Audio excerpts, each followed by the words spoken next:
As I've said, it's not only Matthew, Mark, Luke, John, and Paul that was writing during the time of the early church. In fact, there were many people writing. We remember that there were fragments of writings all over the place, some of which were used by the synoptic writers. But one of the other writers that we have is Peter. And in the New Testament, we have 2 letters which are ascribed to Peter. In fact, at the beginning of each of the letters, it says, I, Simon Peter. And in fact, at one point, it says Simeon Peter. Of course, Simeon and Simon are the same name, just one's Hebrew and the other Greek. So Simon Peter then, these 2 letters are ascribed to him. And so we have 1 and 2 Peter. 1 and 2 Peter. They are very small letters, and they are written in a letter style. They're written in that style where he would introduce himself and then say where he's writing to, at least for 1 Peter. And what we see in 1 Peter is somewhat different to 2 Peter.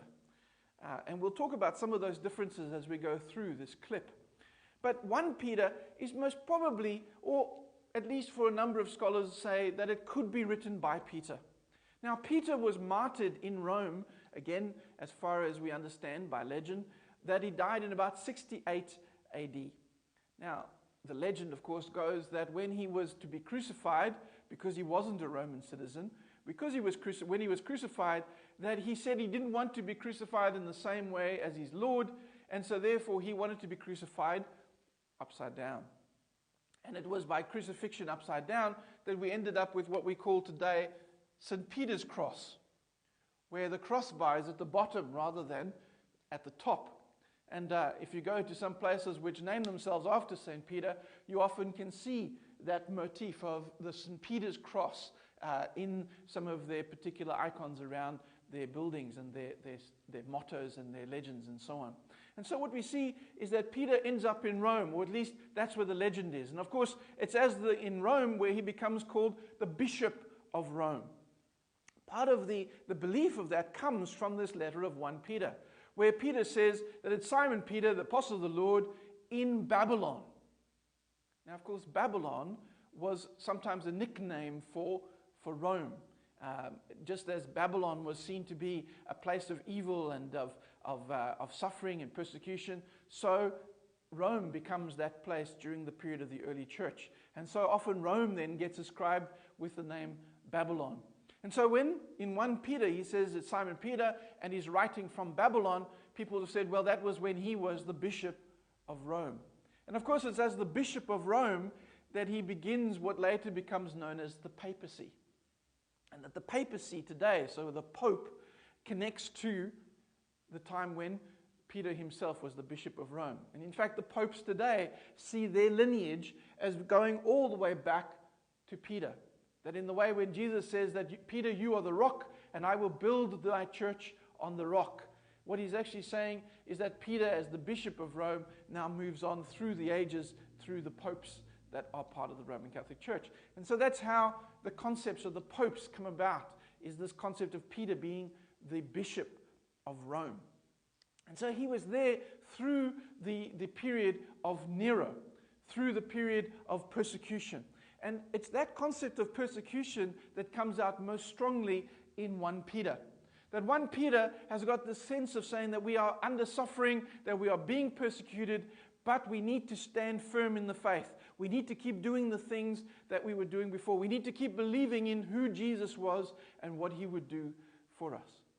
So if it was written by Peter, then it has to be written sometime past 60 AD, but obviously before 68 AD. Now, there's huge debate. There are many scholars who debate whether or not Peter actually wrote 1 Peter.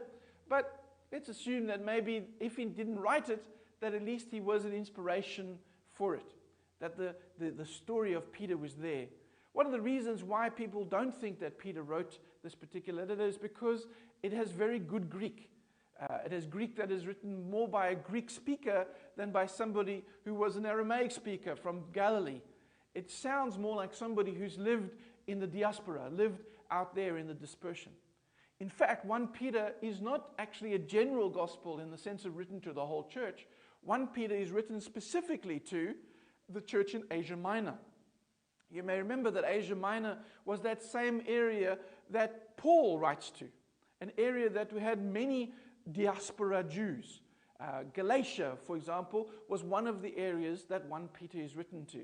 The same as, of course, Paul's letter to the Galatians. And so he's writing to a group of people in the dispersion. He's writing to Jews in the dispersion. Because the Jews particularly would have felt that they were under threat. They're under threat by the Romans, and now they're under threat even from within through this new group of Jews who call themselves Christians, who call themselves that they've now found the Messiah in Jesus Christ. And so what we see on both sides is that the Jews would have felt that they were being squeezed in both directions. Peter now writes, or at least 1 Peter writes into this process to say that yes, there is persecution, there is suffering, but we need to hold on to what we believe and what we connect with Jesus. 2 Peter, though, is very different again. The language, the style of the Greek is very different.